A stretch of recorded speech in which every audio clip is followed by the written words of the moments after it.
Well, kids, today we will talk about God and the creation of the world. If we look around, we will see that the world is really beautiful and functional. We have been given everything we need to enjoy this life, in harmony with nature. That's exactly what the Bible says. I read to you from the book of Genesis, the first book of the Old Testament, where God, after creating man, placed him in a beautiful garden, addressing his creation. God said, "See, I have given you every plant yielding seed that is upon the face of all the earth, and every tree with seed in its fruit. You shall have them for food.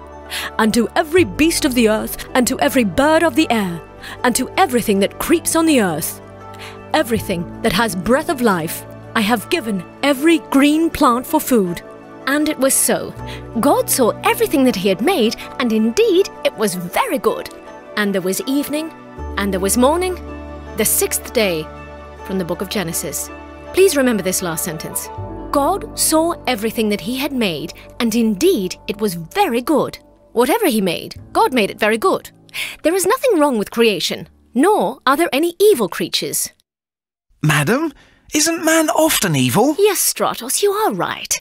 Many times we humans do wrong, but this is because we are the only creatures that are free. And what does that mean?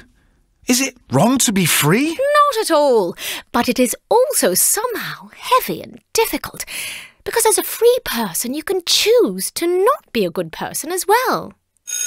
Well, here we stop. I remind you that tomorrow we will go for a walk to the beach by the river.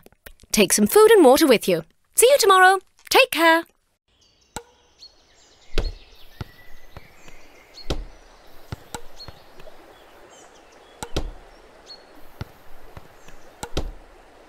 Look! Dead fish! Yeah, and the place here smells awful. Something bad is happening here. There is something in the river that kills the fish. Yeah, let's go find it. Yeah, somewhere here there's an olive mill. Let's go see. Maybe that's where this stench comes from.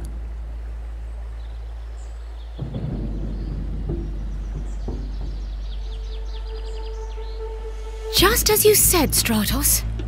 I've read an article that said that 1 cubic metre of liquid waste from an olive mill equals 100 cubic metres of municipal wastewater, while the wastewater from the olive mills can travel up to 10 kilometres and pollute shores, underground and surface water.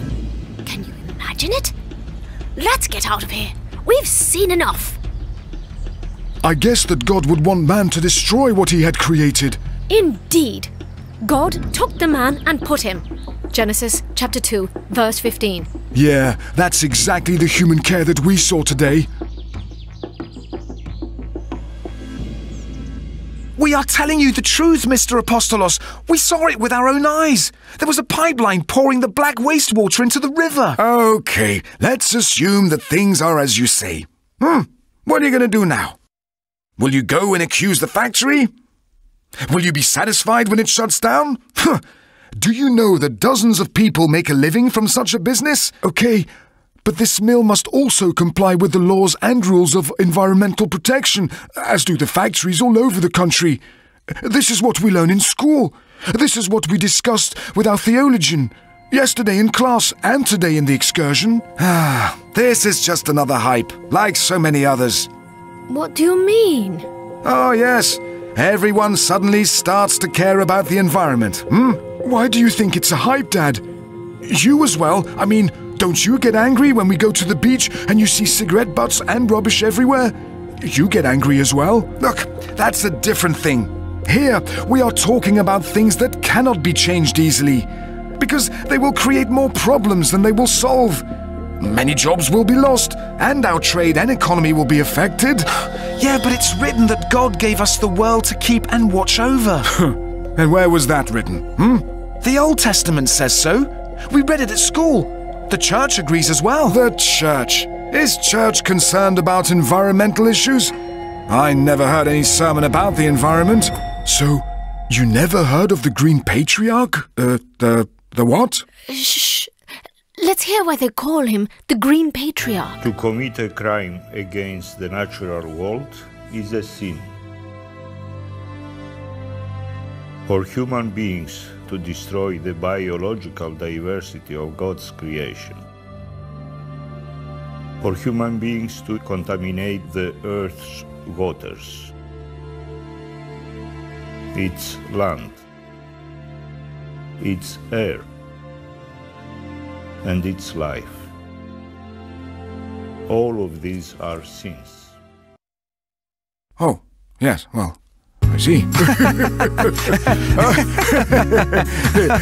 Oh, Mr. Apostolos.